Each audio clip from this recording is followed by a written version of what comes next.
Hello दोस्तों, welcome to my YouTube channel. तो दोस्तों आज मैं मेरे पास एक क्लासिक 350 बुलेट।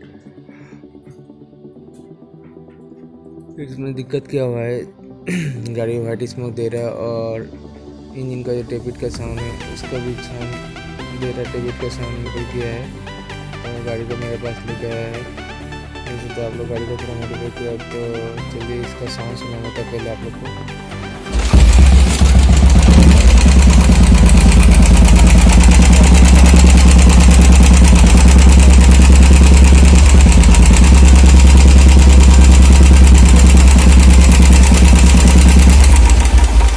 दोस्तों आप लोग साउंड सुने, इसका साउंड कैसा आ रहा है और गाड़ी का वाइट स्मोक भी दे रहा है। तो पहले हम लोग चेक करेंगे इंजन में इसका इंजन ऑयल है कि नहीं। तो चलिए पहले चेक करते हैं हम लोग। पहले हम लोग क्रेंक का नाट खोलेंगे, क्रेंक चेम्बर का।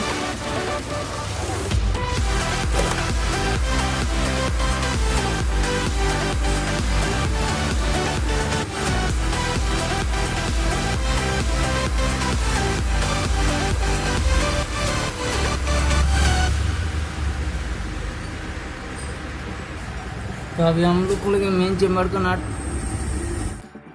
तो आप लोग देख सकते हैं हम लोग अभी जो मोबाइल का नट खुला, मेन चेम्बर का नट खुल रहा है और इंजन से इंजन ऑयल बहुत कम निकला है। देख सकते हैं आप लोग इंजन से इंजन ऑयल कितना कम निकला है। क्रेंक चेम्बर का भी कम निकला है, मेन चेम्बर का भी कम निकला है। तो आप इसका सिलेंसर खोल दिया, आप लोग देख सकते हैं सिलेंसर को खोल दिया। अभी इसका खोलेंगे टेपिट कवर, जो रोकर कवर है इसको खोलेंगे। इसको खोलने के लिए 5 नंबर लिंक से खोलना पड़ेगा। चलिए खोलते हैं।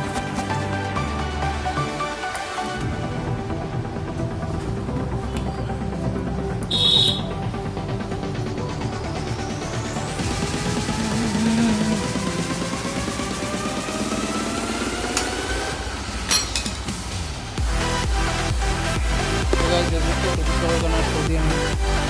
टेपिट कवर का नट अभी करेंगे इसका।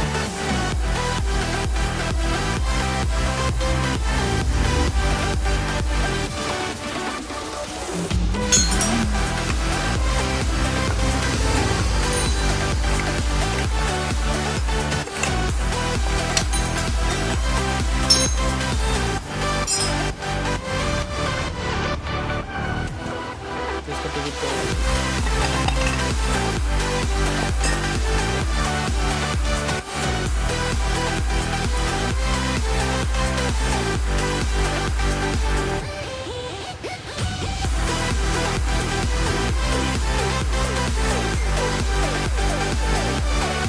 तो दोस्तों देखिए इसका टेपिट कैसे खुल रहा है।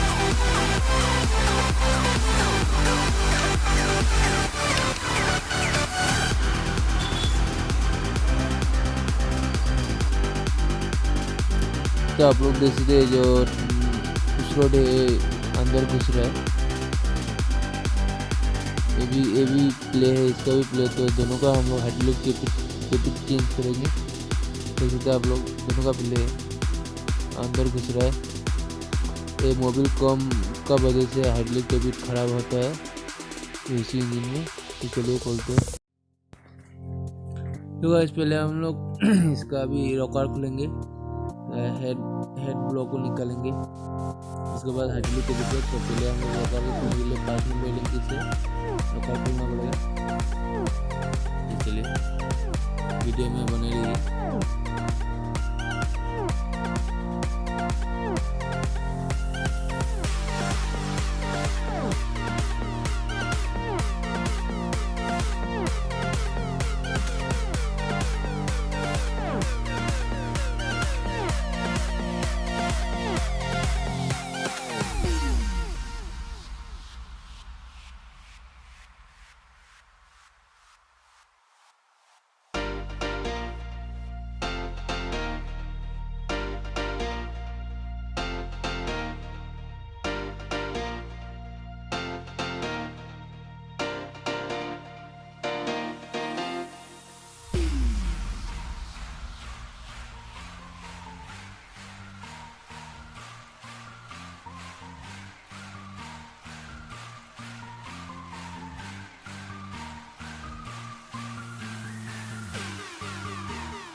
रॉकर खोल दिया, दोनों रॉकर खोल दिया, पुश रॉड भी निकल दिया, टेपिट पुश रॉड। तो अभी हम लोग खोलेंगे हेड का जो नाट है, हेड में आपका टोटली 6 नाट है। मैं आप लोगों को दिखा रहा हूँ, ऊपर में एक टिपिकल के इधर में 2 है और बाहर के साइड में एक प्लग का साइड में, दोनों प्लग का साइड में एक नाट है 12 नंबर का। तो अभी हेड में निकल दिया नाट को देखे तो आप लोग। अभी देखिए पिस्टन कितना प्ले मार रहा है पिस्टन, इसलिए मोबिल सारा फेंक दे रहा है सिलेंसर की तरफ से। तो अभी हम लोग ब्लॉक को निकाल देंगे। तो देखिए तो पिस्टन कितना प्ले है, ब्लॉक को निकाल दिया। तो अभी पिस्टन को निकालने के लिए पिस्टन का लॉक निकालना पड़ेगा। देख सकते आप लोग ब्लॉक निकाला जो मैंने। और पिस्टन को निकालने के लिए पिस्टन का लॉक को निकाल कर पिस्टन को निकालेंगे। अभी हम लोग पिस्टन निकाल दिया। अभी हम लोग चेक करेंगे कनेक्टिंग रॉड सही है कि नहीं। तो कनेक्टिंग रॉड सही है, कनेक्टिंग रॉड चेंज नहीं करने से होगा। तो हेडलिक को भी चेंज करने के लिए हम लोग देखते हैं इसका अंदर में नाटा पार्किंग है एलएनजी का, इसको खोल के उसका पिन निकाल के हेडलिक को भी चेंज लेंगे। तो दोस्तों उसके लिए RS कवर भी निकल दिया है, निकाल के उसके बाद हेडलिक के पिन निकाला। देख सकते हैं आप लोग दोनों हेडलिक के पिन निकाल दिए, दोनों हेडलिक के पिन निकाल दिया। देख सकते हैं हाथ से दबाने से अंदर घुस जा रहा है, हम लोग को दिखा रहा है। देखिए हाथ से दबा रहा है दोनों अंदर की तरफ जा रहा है। देख सकते हैं इसका टेम्पर बिल्कुल कम हो गया क्योंकि मोबिल के कारण बिना मोबिल में चलने के कारण इसका हेडलिक के बीच जो है दोनों इसके अंदर में स्क्रीन होते हैं, स्क्रीन का टेम्पर कम हो गया। लेकिन फिटिंग करने के बाद ठीक साउंड निकले, इसलिए मैंने सोचा एक बार काम कर दूँ